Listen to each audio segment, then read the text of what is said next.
আসসালামু আলাইকুম রহমতুল্লাহ। সুপ্রিয় দর্শক, আজকের ভিডিওতে আলোচনা করব স্বপ্নে বন্যার পানি দেখলে তার কি কি ব্যাখ্যা হতে পারে সে বিষয়ে।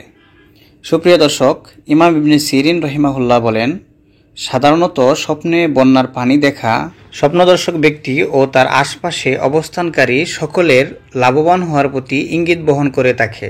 আর কেউ যদি স্বপ্নে দেখে যে তার আশপাশে সবকিছু বন্যার পানি দ্বারা প্লাবিত হয়েছে, তাহলে সেটি উক্ত অঞ্চলে অসুস্থতার ছড়াছড়ি হওয়ার প্রতি ইঙ্গিত বহন করে থাকে। আর কেউ যদি স্বপ্নে দেখে যে বন্যার পানি তার গৃহে প্রবেশ করেছে, এমত অবস্থায় যে উক্ত বন্যা থেকে কেহ রক্ষা পায়নি, তাহলে সেটি উক্ত স্বপ্নদর্শক ব্যক্তির জুলুম নির্যাতনে লিপ্ত হওয়ার প্রতি ইঙ্গিত বহন করে থাকে। সুপ্রিয় দর্শক, কোনো কুমারী মেয়ে যদি স্বপ্নে বন্যার পানি দেখে এমত অবস্থায় যে উক্ত বন্যা তার আশপাশের সবকিছুকে প্লাবিত করেছে, তাহলে সেটি তার জীবনে বড় ধরনের পরিবর্তন হওয়াকে বুঝিয়ে থাকে। আর কোনো কুমারী মহিলা যদি স্বপ্নে দেখে যে বন্যার পানিতে সে ডুবে যাচ্ছে, এমত অবস্থায় কেউ তাকে রক্ষা করেছে, তাহলে সেটি উক্ত মহিলার উপযুক্ত পাত্রের সাথে বিবাহ হওয়ার প্রতি ইঙ্গিত বহন করে থাকে। কোনো কোনো স্বপ্নের ব্যাখ্যাকারের মতে, কুমারী মহিলাদের স্বপ্নে বন্যার পানি দেখা জায়জামালায় লিপ্ত হওয়ার প্রতিও ইঙ্গিত বহন করে থাকে।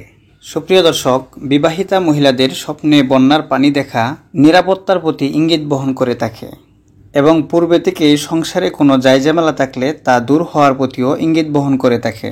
আর কোনো বিবাহিতা মহিলা যদি স্বপ্নে দেখে যে সে যে শহরে অবস্থান করছে পুরো শহর বন্যার পানিতে প্লাবিত হয়েছে, তবে তার গৃহে কোনো পানি প্রবেশ করেনি, তাহলে এই স্বপ্নটি তার পরিবারস্থ কোনো এক ব্যক্তি অসুস্থ হওয়ার প্রতি ইঙ্গিত বহন করে থাকে। তবে অবশ্যই উক্ত ব্যক্তি দ্রুত সুস্থ হয়ে যাবে। সুপ্রিয় দর্শক, গর্ভবতী মহিলাদের স্বপ্নে বন্যার পানি দেখা ছেলে সন্তান জন্ম হওয়ার প্রতি ইঙ্গিত বহন করে থাকে।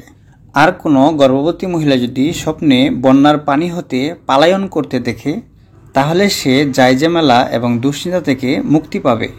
সুপ্রিয় দর্শক, আজকের মতো এ পর্যন্তই। পাশে থাকার জন্য ধন্যবাদ। আসসালামু আলাইকুম ওয়া রাহমাতুল্লাহ।